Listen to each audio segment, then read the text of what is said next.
Imagine waking up one morning, checking your bank account, and realizing your life savings can't buy you a loaf of bread, not because you're broke, not because the economy is struggling, but because the government, the very people trusted to protect your money, decided to just print more of it, and more, until the money itself became worthless. This didn't happen once, it didn't happen twice, it happened 3 times, in 3 different countries, on 3 different continents. And every single time, the government looked their people in the eye and said, "Trust us, this will work." Did it work? Today we're going on a journey through 3 of the most jaw-dropping financial disasters in human history. We're talking about governments so desperate, so cornered, so completely out of options that they decided the solution to having no money was to make more money. Sounds genius, right? We're going to Germany, 1923, where wheelbarrows full of cash couldn't buy a single meal. We're going to Zimbabwe, 2008, where a $100 trillion note was worth about 40 cents. And we're going to Venezuela, 2016, where a country sitting on the largest oil reserves on Earth somehow managed to make its currency more useless than monopoly money. 3 stories, 3 governments, 3 catastrophic mistakes, and 1 terrifying lesson about money that nobody ever teaches you in school. Let's get into it. The year is 1923. World War I just ended badly for Germany. The Treaty of Versailles essentially told Germany, "Great war, guys. Now pay for all of it." We're talking 132 billion gold marks in reparations. Germany didn't even have that kind of money. Like telling someone who just lost their job to pay off a mortgage, 3 car loans, and a yacht they never asked for. So Germany's government looked at their empty treasury, looked at their printing press, and said, "Oh, wait, you know what? Let's just print the money we owe." And for a hot second, it kind of worked. The economy moved,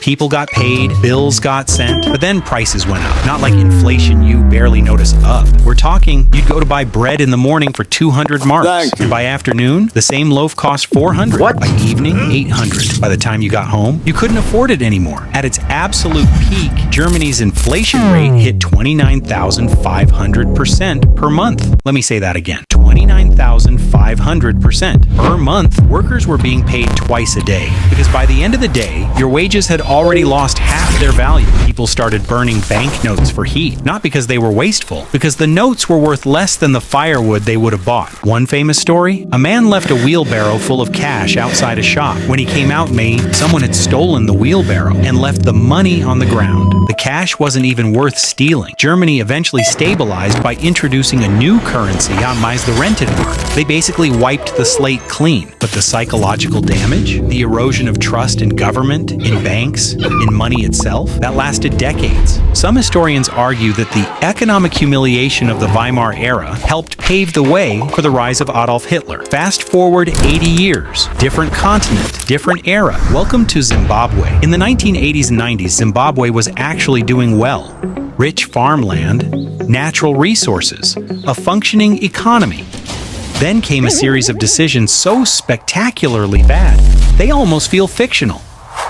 President Robert Mugabe launched a land redistribution program. Imagine taking the most productive farms in your country that had been feeding the nation for decades and handing them to people with 0 farming experience. Almost overnight, agricultural output collapsed. Food production dropped by 45%. The country that used to export food now couldn't feed itself. So what did the government do? They printed money to cover the shortfall. By 2004, inflation was at 624%. That's bad, you might say. Zimbabwe said, "Hold my beer." By 2007, 66,000%. By mid-2008, 11 million%. By November 2008, at its absolute peak, inflation reached 89.7 sextillion%. That's not a typo. The government's solution? Print bigger notes. They introduced the $10 million bill, then the $100 million, then the $100 billion, and then the $100 trillion note, worth approximately 40 US cents at the time of printing. Today, collectors buy them for about $5 on eBay. That's how bad it got. People were carrying cash to the supermarket in suitcases, not because they were rich, because a loaf of bread cost billions of dollars. ATMs became useless. They couldn't dispense enough notes fast enough. Teachers, doctors, nurses, people with careers and savings woke up to find their life's work was literally worth less than the paper it was printed on.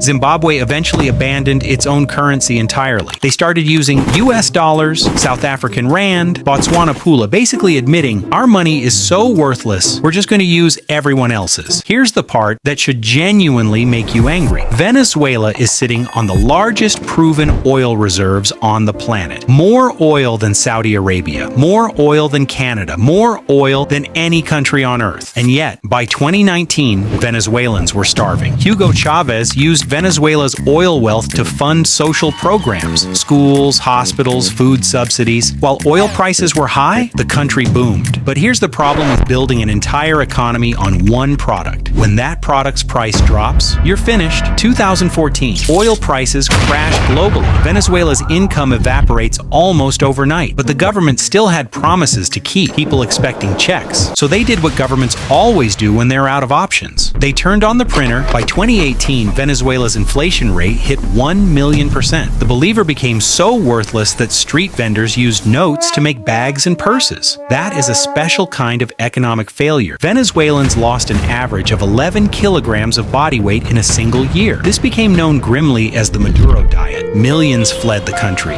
Doctors, engineers, teachers, regular families, all leaving behind everything they'd built because the money that represented their work, their savings, their future had been printed into oblivion. So here's the thing nobody tells you. These three stories aren't accidents. They're not rare, once-in-a-century flukes. They're a pattern, and the pattern is this. When a government runs out of money, it faces a choice. Option 1, make hard decisions. Cut spending, raise taxes, tell the truth. Option 2, print money, kick the can down the road. Hope nobody notices until you're out of office. The US dollar works because the world believes it works. The moment that belief cracks, you're closer to a wheelbarrow economy than you think. If this video made you think differently about money, even a little, hit that subscribe button because next time we're going even deeper. Stay curious, stay skeptical, and whatever you do, don't let your government near a printer.